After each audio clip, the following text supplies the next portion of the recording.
पाकिस्तान और बांग्लादेश के जो रिलेशंस हैं वो बहुत ही अच्छे हो गए हैं।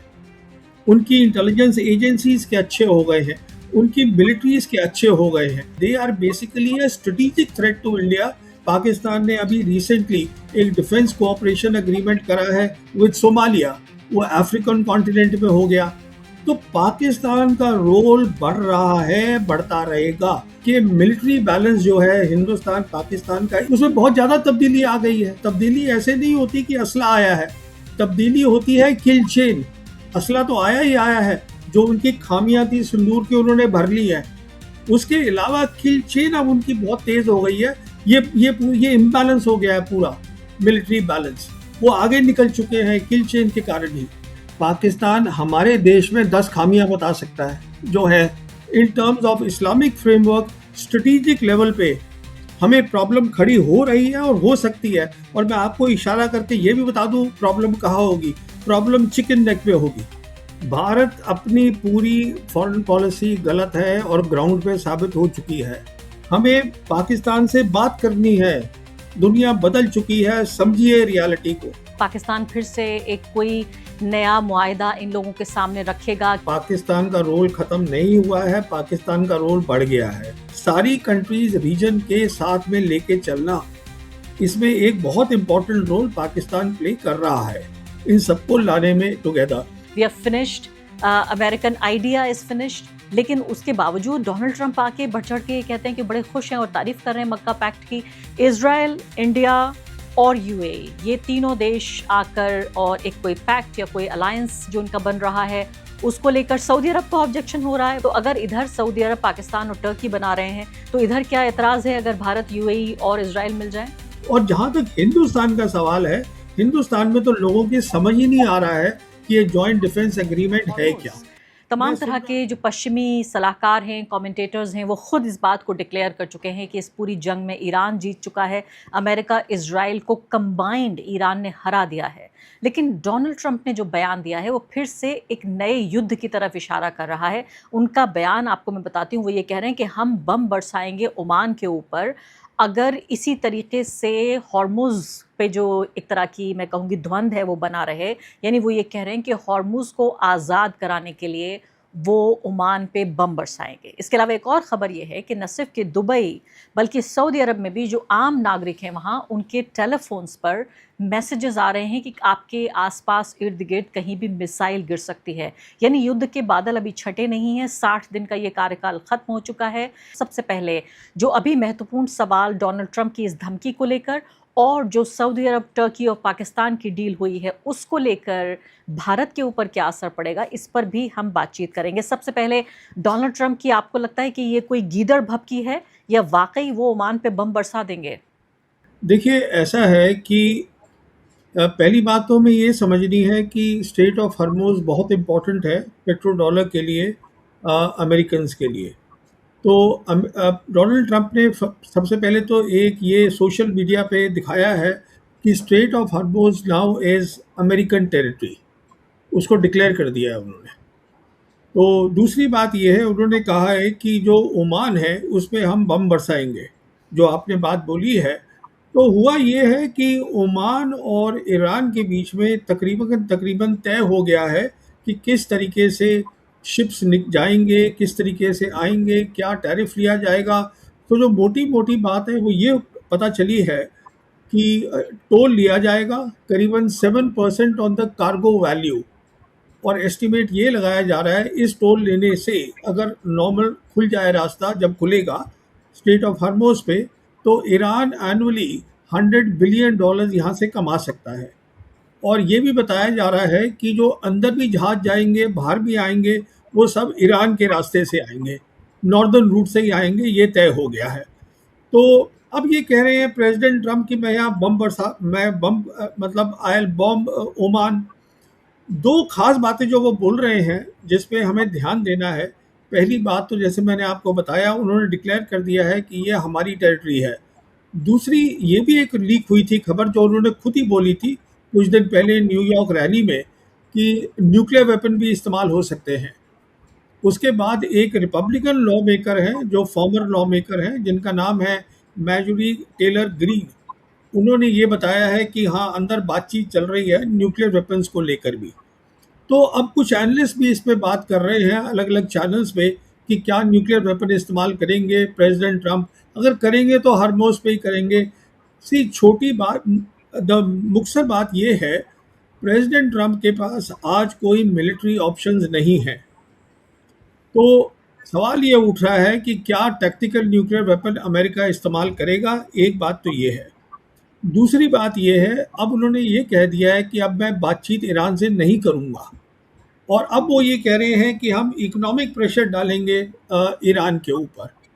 तो ये सब जो है खोखली बातें हैं सारी की सारी, इनमें कोई दम नहीं है। सिर्फ जो बात समझने वाली है वो न्यूक्लियर वेपन की है, तो उसमें उनकी बातचीत हुई है। यहाँ पर बात फंसी हुई है। प्रवीण सानी जी, यहाँ पर बात ये भी आ रही है कि मैं पढ़ रही थी कि पाकिस्तानी मीडिया में भी कि क्या पाकिस्तान का रोल अब ख़त्म हो गया है इस पूरे मुद्दे में, क्योंकि जो 60 दिन की ये जो पूरी पीस डील थी, ये इसमें मीडिएटर पाकिस्तान था और वो उम्मीद कर रहे थे कि इसको और 60 दिनों के लिए या पूरे साल भर के लिए आगे बढ़ाया जाएगा। आप ये कह रहे हैं कि उनके पास कोई ऑप्शन नहीं है, मिलिट्री एक्शन का ऑप्शन नहीं है। तो ये जो बॉम्ब करने की बात है ओमान को, या न्यूक्लियर अटैक करने की बात है ईरान के ऊपर, हॉर्मुज़ पे ही आप कह रहे हैं किया जाएगा, इसके तो बहुत खतरनाक नतीजे होंगे। लेकिन दोनों बातें आप साथ साथ कह रहे हैं कि इधर अगर डोनाल्ड ट्रंप कह रहे हैं कि हम बॉम्ब करेंगे और न्यूक्लियर हथियार हम अगर इस्तेमाल करेंगे, और दूसरी तरफ आप कह रहे हैं मिलिट्री एक्शन ऑप्शन नहीं है। देखिए, वो ये नहीं कह रहे हैं कि मैं टैक्टिकल न्यूक्लियर वेपन इस्तेमाल करूंगा। न्यूक्लियर वेपन ये कह रहे हैं, ये पता चला है कि न्यूक्लियर इश्यूज के ऊपर बातचीत हुई है। ये सिग्निफिकेंट बात है। जहाँ तक बॉम्ब करने का सवाल है, देखिए ओमान का और अमेरिका का बहुत गहरा रिश्ता है। हर मामले में, ट्रेड में भी है, हर चीज़ में है। इनफैक्ट अगर आप देखेंगे तो बहरीन में जो इनकी नेवल बेस थी, जो नेवल फिफ्थ फ्लीट का लॉजिस्टिक सेंटर था, वहाँ वो नंबर 1 था। उसके बाद ओमान में था। ओमान में भी इनके बहुत सारे नेवल एसेट्स हैं, जहाँ पर कि उनके जहाज अमेरिका के आ सकते थे। वहाँ कुछ उनको फ्यूल चाहिए, रिकवरी चाहिए, वो सब हो सकता था। वो भी ईरानियंस ने ख़त्म कर दिए हैं। तो कहने का मतलब ये है कि एक तरफ तो प्रेसिडेंट ट्रंप के ये समझ में आ रहा है कि वो हॉर्मुज़ में कुछ नहीं कर सकते, तो ये एक धमकी दी जा रही है ओमान को, क्योंकि ओमान जो है उसने अग्रीमेंट कर लिया है ईरान के साथ। जैसे मैं आपको बता रहा था, तो उसको धमकी दी जा रही है कि आप वो एग्रीमेंट ना करें। और जहाँ तक न्यूक्लियर वेपन की बात है, वो इसमें कोई शक नहीं है, बहुत इंडिपेंडेंट सोर्सेज से कंफर्म हुआ है कि बातचीत हो रही है उनके स्ट्रेटेजिक सर्कल्स में, जहाँ पर वॉर प्लानिंग हो रही है। क्योंकि सवाल ये है, जैसे मैं आपसे कह रहा हूँ, कन्वेंशनल लड़ाई के ऑप्शंस नहीं हैं। आज अमेरिका के पास एक कन्वेंशनल लड़ाई होती है, एक होता है इस्तेमाल करना न्यूक्लियर वेपन। तो न्यूक्लियर वेपन पे पता चल रहा है कि बातचीत हो रही है। सिचुएशन ये है, मतलब हरमोज हर तरीके से ईरान के कब्जे में है और रहेगा, इसमें कोई शक नहीं होना चाहिए किसी को। लेकिन यहाँ मेरा आपसे थोड़ा-सा इख्तिलाफ़ है प्रवीण साहनी जी, क्योंकि वो लोग भी जो हमदर्दी रखते हैं ईरान से और समझते हैं कि ईरान का अपना अधिकार है अपनी सॉवरेनिटी, अपनी आज़ादी की रक्षा के लिए, वो भी ये कह रहे हैं कि भई समंदर पे किसी का कब्ज़ा नहीं हो सकता, और एक तरह के एक ऐसे बीच के रास्ते तक पहुँचना होगा, जहाँ एक कंसिडरेबल कंट्रोल ईरान का भी रहे, लेकिन बाकी जो आस-पास के इलाके हैं, और ख़ासकर चूँकि ये इतना महत्वपूर्ण पैसेज है, ये एनर्जी के लिए पूरे दुनिया की ज़रूरत का एक बड़ा हिस्सा है, यहाँ से गुज़रता है। ईरान को कहीं न कहीं टोटल कंट्रोल नहीं मिल सकता, 100% कंट्रोल नहीं मिल सकता। उसको किसी एक ऐसे एग्रीमेंट पे पहुँचना होगा जो सबके लिए फ़ायदेमंद हो। कम से कम वहाँ पहुँचना होगा जहाँ ये जंग से पहले था मौजूद वहाँ। तो वो एक यथास्थिति स्टेटस को नहीं बन सकता जो जंग से पहले था? जी नहीं, वो नहीं बन सकता है। जो जंग से पहले की हालत थी, अब वो जंग के बाद नहीं हो सकती।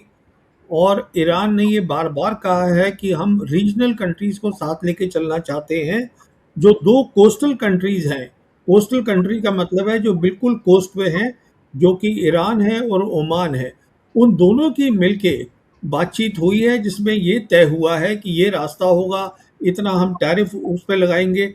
और वो उन्होंने ये भी कहा है कि जो बाकी लिटरल कंट्रीज़ हैं, मतलब और जो कंट्रीज़ हैं, गल्फ़ स्टेट्स जो कि इस्तेमाल कर रही हैं स्टेट ऑफ हरमोज़ को, उनसे हम सलाह लेंगे, इंटरनेशनल लॉ देखेंगे उसके बाद उन्होंने ये नतीजा निकाला है कि हम इस तरीके से करेंगे। तो फ्री होना और जैसे वो पहले था, वो तो ऐसा कुछ भी नहीं होने वाला है, वो दैट इज़ आउट।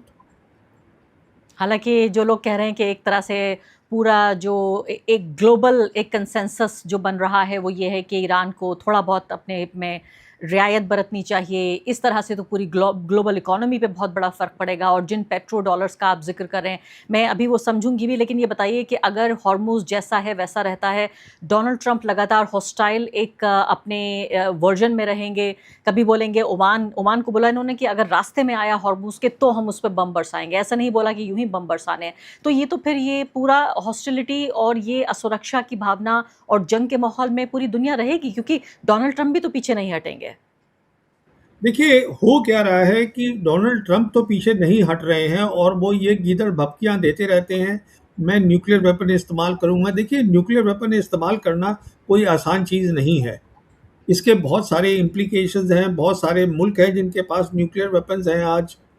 तो ये कोई बात 1945 की तो है नहीं कि सिर्फ एक ही मुल्क के पास न्यूक्लियर वेपन्स है। और जहाँ तक जेडी वैंस है वाइस प्रेसिडेंट, उन्होंने अभी रिसेंटली एक बयान दिया है कि अमेरिका को अब जो उसकी रिजर्व करेंसी है डॉलर, वो अब नहीं रहेगी। इसका मतलब he is adjusting to the reality that petro dollars will be over, कि पेट्रो डॉलर्स नहीं होंगे। जेडी वैंस का स्टेटमेंट आ गया है इसके ऊपर कि अमेरिका जो एक चीप तरीके से, सस्ते तरीके से जी रहा था, डेट के ऊपर जी रहा था, पेट्रो डॉलर्स के कारण जी रहा था, वो नहीं हो पाएगा। और अमेरिका जो है वो अमेरिका का डॉलर रिजर्व करेंसी नहीं रहेगा। In other words, vice president अलग तरीके से सोच रहा है, प्रेसिडेंट अलग तरीके से बोल रहा है। वहाँ पे इस समय ये हालत हो रखी है। जी हाँ, और इस दौरान जो पाकिस्तानी प्रेस छाप रहा है वो ये कि पाकिस्तान फिर से एक कोई नया मुआहदा इन लोगों के सामने रखेगा, क्योंकि सवाल ये भी हो रहा है कि ये जो स्ट्रेट ऑफ हॉर्मुज़ का पूरा किस्सा है, ये सिर्फ अमेरिका की परेशानी नहीं है, ये तो पूरे जो गल्फ़ कंट्रीज़ हैं उनकी इकोनॉमी बहुत डाउन हो रही है। इधर आप देखिए कि कुवैत का बुरा हाल हो रहा है, यूएई के ऊपर इसका बहुत बुरा असर पड़ रहा है, क्योंकि जो ईरान के दोस्त हैं उससे अच्छे संबंध रखेंगे, उनको वो साथ लेके चलेगा। और बहरीन है, कुवैत है, यूएई है, जिनसे बहुत बेहतरीन संबंध नहीं है, उनको खमियाजा भुगतना पड़ेगा। तो पाकिस्तानी प्रेस कह रहा है कि पाकिस्तान फिर से मीडिएट करके कोई नई डील ला सकता है सामने। देखिए, इसमें दो अलग बातें हैं। पहली बात तो ये है कि पाकिस्तान का रोल ख़त्म नहीं हुआ है, पाकिस्तान का रोल बढ़ गया है। देखिए, पाकिस्तान दो काम कर रहा है। एक, मीडिएशन करवा रहा है ईरान और अमेरिका के बीच में, वो अभी ख़त्म नहीं हुई है। मीडिएशन मतलब मैसेजेस शायद आज भी पास हो रहे होंगे, पर डायरेक्ट कोई टॉक नहीं हो रही है। Although Iranians are clearly saying कि हम कोई मैसेज भी पास नहीं कर रहे हैं। पर मीडिएशन एक काम है। जो आज ज़्यादा इम्पोर्टेंट काम पाकिस्तान का है, वो है रीजनल फ्रेमवर्क बनाना। तो उसके अंदर उसका रोल बहुत बड़ा है, जिसमें कि आप जानती हैं अगस्त 7 को ये एक 3 कंट्रीज़ ने मिलके मक्का जॉइंट डिफेंस एग्रीमेंट बनाया था। This is a step towards regional framework, मतलब सारी कंट्रीज़ रीजन के साथ में लेके चलना। इसमें एक बहुत इम्पोर्टेंट रोल पाकिस्तान प्ले कर रहा है इन सबको लाने में टुगेदर। जहाँ तक सवाल है कुवैत का, बहरीन का, देखिए ये धीरे धीरे करके इनकी समझ में आएगा कि अमेरिकन फ़ौजें जो हैं वो यहाँ से हट रही हैं। जैसे मैं आपको, आपके दर्शकों को बताना चाहूँगा, आज ये हालत है कि जीसीसी कंट्रीज से खुद अमेरिकन्स अब सोच रहे हैं कि हमें वहाँ से अपनी फ़ौजें पर्शियन गल्फ से हटा के थोड़ी दूर ले जानी चाहिए। कहने का मतलब ये है, प्रेसिडेंट ट्रंप की ये ख्याल था, मैं फ़ौजों को वहाँ से हटा दूंगा, वहाँ रीजनल फ्रेमवर्क बनने दो। इसीलिए प्रेसिडेंट ट्रंप ने खुद वेलकम किया है जॉइंट डिफेंस एग्रीमेंट को। He has said that this is a good thing. वो अपनी सिक्योरिटी का खुद अरेंजमेंट कर रहे हैं। बट प्रेसिडेंट ट्रंप इस बात पे सोच रहे थे कि अगर हरमोज़ हमारे कब्ज़े में हो जाए, इसीलिए उन्होंने कह दिया हरमोज़ हमारी टेरिटरी हो गई। तो ये होगा कि जीसीसी कंट्रीज सोचेंगी कि देखिए सिक्योरिटी तो हमें मिल ही रही है, क्योंकि हरमोज़ जहाँ से 20% ऑयल और गैस जाता है दुनिया का, वो अमेरिका के कब्ज़े में है, जो नहीं है। तो इस तरीके से वो पेट्रो डॉलर को कायम रखना चाहते थे, गल्फ़ से, पर्शियन गल्फ़ से दूर अपनी फ़ौजों को ले जाके। पर जेडी वैंस ने उनको कॉन्ट्रडिक्ट कर दिया है, क्योंकि जेडी वैंस की बात समझ में आ रही है कि हम हरमोज को नहीं ले सकते ईरान से। इसलिए JD Vance today is saying कि American dollar will no longer be the reserve currency of the world, which means that he is accepting the reality that the petrodollars will end. कुछ सालों में खत्म हो जाएंगे। और क्या मतलब होगा इसका? इसका क्या मतलब होगा? पेट्रो डॉलर का खत्म हो जाने का क्या मतलब होगा? इसका मतलब ये होगा, देखिए पेट्रो डॉलर एक डील थी जो 1974 में करी थी अमेरिका ने, पहले सऊदीज के साथ करी थी।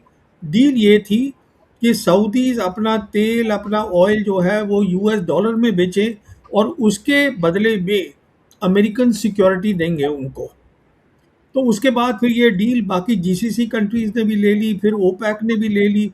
तो हो क्या रहा था अभी तक, 74 से लेके आज तक, जब तक ये लड़ाई शुरू नहीं हुई, कि सारी जो ये कंट्रीज हैं जीसीसी की, ये अपना तेल, अपना ऑयल, अपना और पेट्रोल जो भी डेरिवेटिव्स है वो सब डॉलर में बेच रहे थे। अगर आपको डॉलर में खरीदना है, बाकी मुल्क जो है, चाइना है, इंडिया है और जितने साउथ कोरिया है, जापान है, उनको खरीदना है तो उनको डॉलर चाहिए। तो डॉलर, अमेरिका क्या कर रहा था, अपने डॉलर छाप रहा था। अमेरिका डॉलर छाप रहा था, अमेरिका का डेट वो ये सब कंट्रीज खरीद रही थी, उनकी ट्रेजरी बॉन्ड्स अमेरिका के। अगर पेट्रो डॉलर बंद हो जाएगा, अगर अगर कल ये जीसीसी कंट्रीज सोचेंगे कि हमें जब सिक्योरिटी ही नहीं प्रोवाइड कर पा रहा अमेरिका, जो हरमोज है वो उनके कंट्रोल में ही नहीं है, वो ईरान के कंट्रोल में है, तो वो लोकल करेंसी में ट्रेड शुरू कर देंगे। वो स्विफ्ट के थ्रू क्यों जाएंगे? लोकल करेंसी में अगर करेंगे तो जो अमेरिका का डेट आज है जो 40 ट्रिलियन डॉलर्स है, देखिए अमेरिका आज वो कंट्री है जो कमाता कम है, खर्चा ज़्यादा करता है, उसमें कर्जा चढ़ा हुआ है। 40 ट्रिलियन उसका नेशनल डेट है, 32 ट्रिलियन उसकी जीडीपी है। और अगर पेट्रो डॉलर ख़त्म हो जाएगा तो रिजर्व करेंसी अमेरिका ये नहीं रहेगी, बिकॉज बाकी सब कंट्रीज जो हैं वो लोकल करेंसी में ट्रेड करेंगी। तो इसका मतलब ये है कि वो अपना ना तो फंडिंग कर सकते हैं अमेरिकन बेसिस की, कोई 780 बेसिस है 80 मुल्कों में around the globe, American empire खत्म हो जाएगा। तो जेडी वैंस इस बात को समझ रहे हैं, पर ट्रंप इसको मान नहीं रहे हैं। मेरा ख्याल ये है, देखिए 3 नवंबर को अमेरिका के अंदर मिड टर्म इलेक्शंस हो रहे हैं जो बहुत ही ज़रूरी हैं। इसके अंदर जो ये माना जा रहा है कि काफ़ी रिपब्लिकन्स भी जो हैं वो डेमोक्रेट्स के साथ करेंगे, मतलब they will favour that, and the majority in both the houses, senate and the house, that will be against president Trump. वो जो होगी डेमोक्रेटिक होगी, ये माना जा रहा है।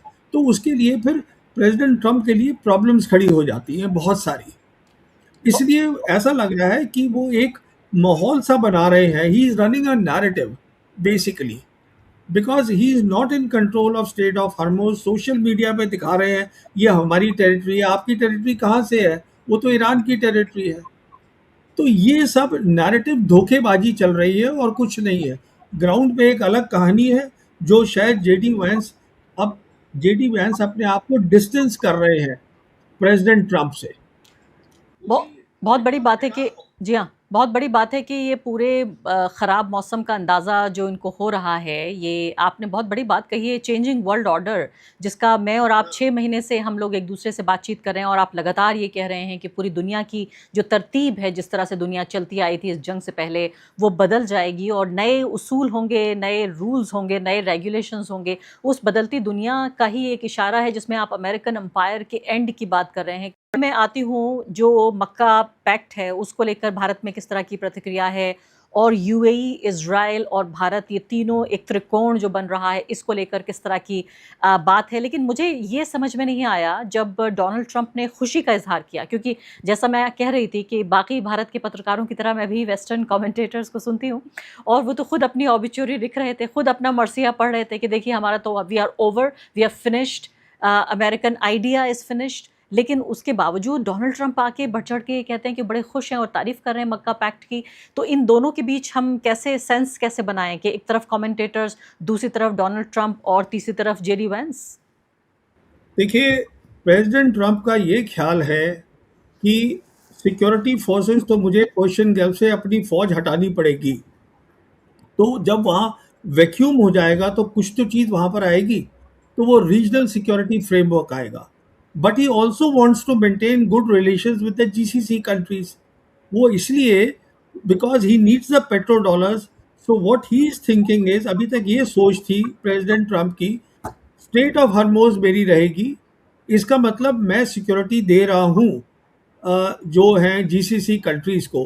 सो GCC countries will continue to trade in petro dollars, ये उनकी सोच है। और वहाँ से मुझे हटानी ज़रूरी है पर्शियन गल्फ से, बिकॉज वो वनरेबल हो गई हैं, वहाँ मैं रख ही नहीं सकता हूँ। बिकॉज जो जीसीसी कंट्रीज हैं पहले तो वो नहीं मानेंगी अब, क्योंकि उनको खतरा हो रहा है अगर अमेरिकन फोर्सेस वहाँ बैठी हुई हैं, और वो खुद नहीं वहाँ रखना चाहते क्योंकि नुकसान बहुत हो चुका है। ये ईरानी मिसाइल्स और ईरानी ड्रोन से जो बहुत एक्यूरेट है, तो वो पर्शियन गल्फ से दूर होना चाहते हैं अपनी फौजों को, पर पूरा कब्जा चाहते हैं हरमोज पे। और सोच ये है कि उस बिकॉज कब्जा रहेगा हरमोज पे, पेट्रो डॉलर चलता रहेगा। जो नहीं होगा, उनका कब्जा ही नहीं है वहाँ पर। JD Vance is seeing the reality कि हमारे पास हरमोज का कब्जा नहीं है और ना होगा अब। इसलिए ही इज टॉकिंग ऑफ कि यूएस डॉलर जो है वो रिजर्व करेंसी नहीं रहेगा दुनिया की। और अभी तक जो अमेरिका चीपली मतलब जिंदगी बिता रहा था, अब there will be inflation, he is already given the indication, वहाँ रेट बढ़ेगी। देखिए आज क्या हो रहा है, सबसे बड़ी दिक्कत अमेरिका में जो लोगों को हो रही है बिकॉज ऑफ दिस वॉर, वो हो रही है कि गैसोलीन के प्राइसेस बहुत बढ़ गए हैं। वो एक बहुत बड़ा मुद्दा बन चुका है अमेरिका में। उसके बाद फिर इन्फ्लेशन बढ़ गई है बहुत ज़्यादा, वो एक और मुद्दा बन चुका है। तो JD Vance is actually siding with the thinking कि हमें ये लड़ाई छोड़ के forget about petrol dollars, we have to live with what we have. जो चीप हम जिंदगी बिता रहे थे because of petrol dollars, somebody was buying our debt, वो वक्त निकल चुका है। जी हाँ। और जो भी थोड़ा बहुत अमेरिका को समझता है वो जानता है कि वहाँ पर दो चीज़ों पे सरकारें हिल सकती हैं, एक तो ग्रोसरी के दाम बढ़ जाना और दूसरे वहाँ जो ईंधन है, जो गैस है, उसके दाम बढ़ जाना। पूरी की पूरी इकोनॉमी और पूरी सोसाइटी इस पे ही डिपेंड करती है। इतने सारे लोग हैं जो सोशल सिक्योरिटी, यानी जो सरकार से पैसा मिलता है, बेरोज़गारी का भत्ता या ये सब कुछ, वो सिर्फ ग्रोसरी के दामों पे कहीं ना कहीं डिपेंड करता है। और इसीलिए जो ज़ोहरान ममदानी है न्यूयॉर्क में, चूँकि इतना मुश्किल हो रहा था वहाँ पे जीना, सिर्फ एक एक वन पॉइंट एजेंडा पे वो पूरा चुनाव जीत गए थे। अब मैं आ जाती हूँ यहाँ पर, ये जो सऊदी और पाकिस्तान और टर्की वाला पैक्ट हुआ है, इसको लेकर भारत की तरफ से तो कोई, मुझे लगता है आधिकारिक मैंने नहीं देखा कोई रिएक्शन आया है। लेकिन इतना ज़्यादा रिएक्शन मांगा जा रहा था कि ये सोचिए कि आर्टिफिशियल इंटेलिजेंस के लिए ज़रिए नरेंद्र मोदी का झूठा बयान तैयार किया गया, जिसमें वो बहुत स्ट्रांगली ऑब्जेक्ट कर रहे हैं कि ये लोग साथ में आ रहे हैं और इस तरह से करके। लेकिन जो एम्बेसी है भारत की सऊदी अरब में, उसको बाकायदा इस पर रिएक्शन देना पड़ा कि ये झूठ है और ये एआई है। इस तरह का कोई बयान नरेंद्र मोदी ने नहीं दिया। मैं आपसे यहाँ समझना चाहती हूँ कि जिस तरह से मैंने ज़िक्र किया कि ये जो मक्का पैक्ट का हम ज़िक्र कर रहे हैं, उसी के काउंटर के तौर पर देखा जा रहा है कि इज़राइल, इंडिया और यूएई, ये तीनों देश आकर और एक कोई पैक्ट या कोई अलायंस जो उनका बन रहा है, उसको लेकर सऊदी अरब को ऑब्जेक्शन हो रहा है। वहाँ के तमाम कमेंटेटर्स कह रहे हैं कि नहीं करना चाहिए। तो अगर इधर सऊदी अरब, पाकिस्तान और टर्की बना रहे हैं, तो इधर क्या एतराज़ है अगर भारत, यूएई और इज़राइल मिल जाए?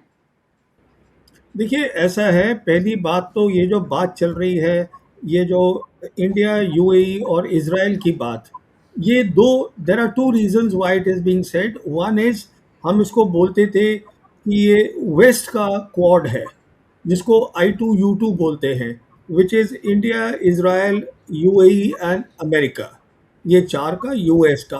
तो वो खत्म हो रहा है, अभी कहाँ है वो, मैं बताता हूँ। दूसरा जो ये आईमेक की बात हो रही थी, India middle east European corridor, जो कि यूएई के थ्रू जाएगा, फिर इजराइल जाएगा, हाइफा पोर्ट, और वहाँ से यूरोप जाएगा। तो ये सब चीज़ें ये अब सब बदल रही हैं। अभी वहाँ पर एक रीजनल सिक्योरिटी फ्रेमवर्क आ रहा है, जो एक नई सोच है। और उस नई सोच के तहत जो है, जो मैं आपसे बता रहा हूँ, पाकिस्तान का बहुत इम्पोर्टेंट रोल है उसमें। अच्छा, अब जहाँ तक हुआ क्या है, यूएई और सऊदी का सवाल है। आपको शायद मालूम होगा कि 2 मिसाइल्स फायर हुई हैं अभी कल की बात है शायद, यूएई के पर फायर हुई है, और ये बताया जा रहा है कि वो मिसाइल ईरान ने फायर करी है। ईरान ने क्लैरिफिकेशन दे दिया है कि हमने फायर नहीं करी है। तो मैं समझता हूँ वो जो है, हो सकता है इजराइल की मिस्चिफ हो, क्योंकि उसका कारण है, देखिए यूएई जो है वो सऊदी का सेकंड लार्जेस्ट ट्रेडिंग पार्टनर है। सऊदी इसका number one trading partner is China और सेकंड इज यूएई।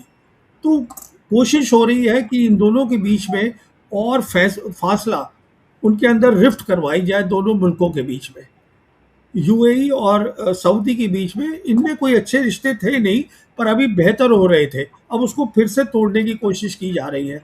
तो कहने का मतलब ये है, मैं ये समझता हूँ इजराइल अभी भी बहुत डिस्ट्रक्टिव काम करने की कोशिश कर रहा है हर जगह।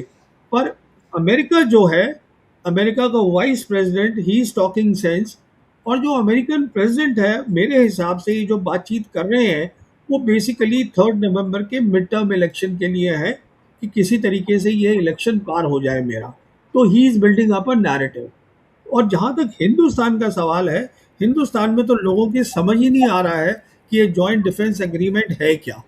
मैं सुन रहा था अभी, एक हमारे फॉर्मर नेशनल सिक्योरिटी एडवाइज़र हैं, उनसे पूछा गया ये क्या है, तो वो बोल रहे हैं हाँ इससे हमारे को थ्रेट हो सकती है। इससे आपको कोई थ्रेट नहीं है, आपको थ्रेट है, देखिए दो चीज़ें हैं, एक है रीजनल फ्रेमवर्क, एक है इस्लामिक फ्रेमवर्क। रीजनल फ्रेमवर्क का मतलब है वो भी इस्लामिक है, पर वो सिर्फ रीजन तक सीमित है, जो कि वेस्ट एशिया है। पर Islamic framework is a step beyond that, कि जितने भी मुस्लिम कंट्रीज हैं they can also be part of the collective security. और उसके तहत मैं आपको बताना चाहूँगा कि आज जो है पाकिस्तान और बांग्लादेश के जो रिलेशंस हैं वो बहुत ही अच्छे हो गए हैं, उनकी इंटेलिजेंस एजेंसीज के अच्छे हो गए हैं, उनकी मिलिट्रीज के अच्छे हो गए हैं। मैं ये नहीं कह रहा हूँ कि they are a military threat to India, मैं ये कह रहा हूँ कि they are basically a strategic threat to India. इसका मतलब ये है, इंडिया आप जानती हैं 2024 में वो छोड़ के साक चला गया था, बांग्लादेश साक को रिवाइव करना चाहता है, ये उनकी फॉरेन पॉलिसी की प्रायोरिटी है। पाकिस्तान जो है वो अब बांग्लादेश के साथ आ गया है, चीन जो है वो साउथ एशिया का हिस्सा बन चुका है। आप जब इन सब चीज़ों को देखेंगी तो समझ में आएगा, जो इस्लामिक फ्रेमवर्क बन रहा है, जिसमें कि जो इस्लामिक कंट्रीज हैं दुनिया की, वो पहले यूरेशिया की एक साथ आएंगी। अभी देखिए आप, पाकिस्तान है, पाकिस्तान ने अभी रिसेंटली एक डिफेंस कोऑपरेशन एग्रीमेंट करा है विद सोमालिया, वो अफ्रीकन कॉन्टिनेंट में हो गया। तो पाकिस्तान का रोल बढ़ रहा है, बढ़ता रहेगा। एक बात आपको और बताना चाहूँगा आपके दर्शकों को, पाकिस्तान का जैसे मैंने आपसे कहा मीडिएशन का रोल है, रीजनल फ्रेमवर्क का रोल है, इस्लामिक नेशंस का रोल है। उसके अलावा देखिए क्या हो रहा है कि अभी वही एनएसए बोल रहे थे, एक उसके ऊपर किसी चैनल पे, नाम नहीं उनका लेना चाहता हूँ, हमारे नेशनल सिक्योरिटी एडवाइज़र रह चुके हैं, कि देखिए मिलिट्री बैलेंस जो है हिंदुस्तान पाकिस्तान का एक ही है, उसमें कोई तब्दीली नहीं आई, उसमें बहुत ज़्यादा तब्दीली आ गई है। आप ये बात को क्यों नहीं समझते? तब्दीली ऐसे नहीं होती कि असला आया है, तब्दीली होती है किल चेन, कि कितनी जल्दी से आप फैसला लेते हैं लड़ाई लड़ने का, ये भी एक बहुत बड़ी तब्दीली है। असला तो आया ही आया है, जो उनकी खामियां थी सिंदूर की उन्होंने भर ली है। उसके अलावा किल चेन अब उनकी बहुत तेज हो गई है, क्योंकि अब एक ही आदमी वहां पर डिसीजन लेता है, वो है field marshal Asim Munir, strategic level के ऊपर, उसके अंडर सब कुछ है। एनएसए भी उसके अंडर है, एनएसए उसके पास है, आईएसआई उसके पास है, न्यूक्लियर वेपन्स उसके पास है, कन्वेंशनल वॉर कैपेबिलिटीज उसके पास है, सब कुछ उसके अंडर है। इसे कहते हैं किल चेन जो है वो तेज हो गई है। ये इम्बैलेंस हो गया है पूरा मिलिट्री बैलेंस, वो आगे निकल चुके हैं किल चेन के कारण ही।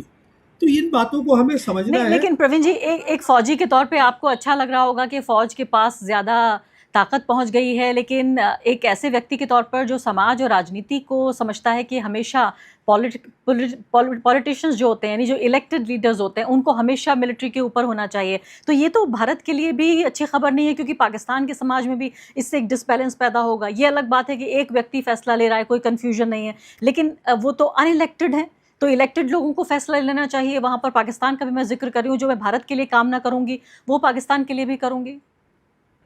देखिए, मैं आपको एक बात बताना चाहूँगा, इस मसले को हिंदुस्तान में मुझे समझ में नहीं आता, लोग क्यों नहीं समझने की कोशिश करते। हर मुल्क जो है उसका अलग तरीका होता है। चाइना का अलग तरीका है, रशिया का अलग तरीका है। पाकिस्तान का तरीका ये है कि उनकी सिक्योरिटी पॉलिसी और फॉरेन पॉलिसी उनकी जनरल हेडक्वार्टर के पास है, और जहाँ तक गवर्नेंस का ताल्लुक है वो एक अलग सब्जेक्ट है वहाँ पर। इसीलिए वहाँ हम कहते हैं उनकी सरकार हाइब्रिड सरकार है।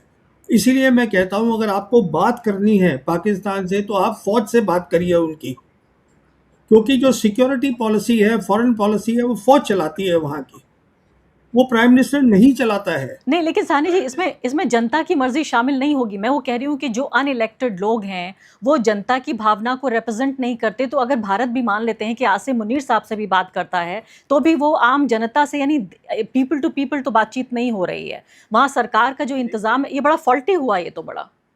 नहीं, नहीं, देखिए, देखिए, ये दूसरे के मुल्क को हमें एक्सेप्ट करना है और उसी तरीके से अपनी पॉलिसीज़ बनानी है। पाकिस्तान हमारे देश में 10 खामियाँ बता सकता है, जो है, तो वो भी ये कह सकता है, कोई भी मुल्क कह सकता है। अब वेस्टर्नर्स कहते रहते हैं चाइना के बारे में, ऑटोक्रेसी है। ओ भैया, तरक्की भी तो कर गए, अब ठीक है, उनकी प्रॉब्लम है। वो हमें ये देखना है, वर्ल्ड ऑर्डर बदल रहा है, एक ऑर्डर खत्म हो रहा है, दूसरा शुरू हो रहा है, लड़ाई का माहौल है हर जगह, और उसके अंदर अगर एक मुल्क जिसकी इस समय इकोनॉमिक हालत अच्छी नहीं है, अगर इतना ज़्यादा बेहतर कर लेता है बिकॉज उसके पास सर्टन एसेट्स हैं। क्या एसेट्स हैं उनके? उनके एसेट्स हैं जियोग्राफी, वो तो हमारे पास भी है। उनका और एसेट क्या है? उनका एसेट आज सबसे बड़ा ये है कि जो उनकी आर्मी है, वो सिक्योरिटी भी देखती है, और आर्मी न्यूक्लियर टेस्ट के बाद, मे के 1998 के न्यूक्लियर टेस्ट के बाद फॉरेन पॉलिसी भी देखती है। इन अदर वर्ड्स, उनको जियो पॉलिटिक्स भी समझ में आती है। और ये जब ऑर्डर चेंज हो रहा होता है, उस समय इन चीज़ों की अहमियत होती है। तो मैं आपसे ये नहीं कह रहा हूँ कि आप, देखिए, उनका क्या है, वो उनका है। हमें ये समझना है कि उनका अरेंजमेंट क्या है, हम किससे बात करें और किससे हमारी बेहतरी हो सकती है, हम दोनों की बेहतरी हो सकती है। तो मैंने आपको बता दिया है, in terms of military balance उनका किल चेन आगे चला गया है। In terms of Islamic framework, strategic level पे हमें प्रॉब्लम खड़ी हो रही है और हो सकती है। और मैं आपको इशारा करके ये भी बता दूं, प्रॉब्लम कहाँ होगी। प्रॉब्लम चिकन नेक पे होगी, सिलीगुड़ी कॉरिडोर पे होगी। नक्शा देख लीजिए। तो कहने का मतलब ये है, हमें ग्राउंड पे सिचुएशन को समझना है, जो यहाँ नहीं समझी जा रही है। नहीं, आपकी बात से मुझे लगता है कि मैं हमेशा, मेरी रज़ामंदी कभी भी नहीं हो सकती है इस बात को लेकर। आपकी इस बात से मैं पार्शियली एग्री करती हूँ कि उनके देश का जो इंतज़ाम निज़ाम है, जो उनके काम करने का तरीक़ा है, हमारे पास कोई तरीक़ा नहीं है कि हम उसको बदल दें, उसको कबूल करें और बातचीत करें। लेकिन साथ-साथ कभी भी चाइना का जो ऑटोक्रेटिक वे ऑफ़ गवर्नेंस है या फंक्शनिंग है, या पाकिस्तान में अनइलेक्टेड लोगों के पास इतनी पावर होनी चाहिए, इसके मैं हमेशा सैद्धांतिक रूप से खिलाफ़ रहूँगी। हमेशा मेरा एक ही पैमाना रहता है, जो भारत के लिए होगा वो दुनिया के किसी भी देश के लिए होगा। अब बिल्कुल आखिरी सवाल आपसे पूछना चाहती हूँ। आप ये कह रहे हैं कि पाकिस्तान का बढ़ता हुआ रोल आप देख रहे हैं। ऐसे में क्या भारत को अपने हितों की रक्षा करने के लिए और ज़्यादा सचेत होना चाहिए? ये जो कहा जा रहा है कि भई देखिए, यूएई, इज़राइल और भारत एक अलग ही एक्सिस ऑफ पावर बना रहे हैं, ये in response to macaca pact हो रहा है। क्या ये सही है कि भारत अपने लिए ठीक काम कर रहा है ये? भारत अपनी पूरी फॉरेन पॉलिसी गलत है और ग्राउंड पे साबित हो चुकी है। इज़राइल आज जो है एक ऐसे कगार पे खड़ा है कि Israel will be in big trouble. और यूएई अगर ठीक तरीके से बात को नहीं समझेगा, UAE will be in trouble. UAE क्या है? यूएई जो है 1 मिलियन एमिराती हैं, 10 मिलियन फॉरेनर्स हैं। क्या है? मतलब they have money, I understand that part. But उसके अलावा वो क्या है उनके पास? ना तो वो डिसैलिनेशन प्लांट्स हैं, खाना बाहर से आ रहा है। अभी उन्होंने वो लैंड कॉरिडोर बना रखा है ओमान के साथ, जो ओमान का सलाला पोर्ट है, वो वहाँ से वो उनका जो पोर्ट है यूएई दुबई में है, फुजेरा, वहाँ पे वो लैंड कॉरिडोर बना हुआ है, खाना उसके थ्रू आ रहा है। देखिए, कहने का मतलब ये है, हिंदुस्तान की फॉरेन पॉलिसी, मोदी सरकार की, मैं बार बार बोल रहा हूँ, और हर लड़ाई के बाद ये और साबित होता जा रहा है जो मैं बोल रहा हूँ। हमारी फॉरेन पॉलिसी ठीक नहीं है, हमें पाकिस्तान से बात करनी है, दुनिया बदल चुकी है, समझिए रियलिटी को। ये मैं आपसे कहता रहता हूँ बार-बार। वो उनकी जो है तरीका सरकार चलाने का, वो उनका तरीका है, उसमें हम कौन होते हैं दखल देने वाले? और इसके अलावा इज़राइल की जो आप बात कह रहे हैं, आप सोचिए कि अमेरिका एक ऐसा देश जहाँ सबसे ज़्यादा सपोर्ट इज़राइल के लिए पाया जाता था, वहाँ पूरे तरीके से न सिर्फ़ कि पॉलिटिकल लीडरशिप में बल्कि जो समाज है और ख़ासकर जो नई पीढ़ी है, नई जनरेशन है, उसमें पूरे तरीके से ज़मीन साफ़ हो चुकी है। अभी देखिए खबर मैं पढ़ रही थी कि जो यूएस के ज़रिए एक पीस प्रपोज़ल लाया गया था जो ग़ज़ा पट्टी के लिए, नेतन्याहू ने उसको भी रिजेक्ट कर दिया है। यानी कि जो हिंसा है, वो लगातार जारी रहेगी फ़िलिस्तीन में और इसको जो जैरेड कुशनर हैं, जो डोनाल्ड ट्रंप के दामाद भी हैं और एडवाइज़र भी हैं, उनके ज़रिए इज़राइल और हमास के बीच ये एक तरह का शांति समझौता लाया गया था। अब इसको रिजेक्ट कर दिया नेतन्याहू ने। अभी जो पोप हैं, पोप ने बाकायदा एक इतनी बड़ी अपील की कि ये हिंसा जो है ख़त्म होनी चाहिए फ़िलिस्तीन में। उसके बावजूद भी इज़राइल एक ऐसा देश है जिसका कोई कुछ नहीं बिगाड़ सकता और अगर हम उनके साथ किसी भी तरीके की पार्टनरशिप करते हैं, तो उनका भी जो एक मॉरल बर्डन है, जो एक तरह का नैतिक बोझ है पूरी दुनिया में जो देखा जा रहा है, हम भी उसी तरह से देखे जाएँगे।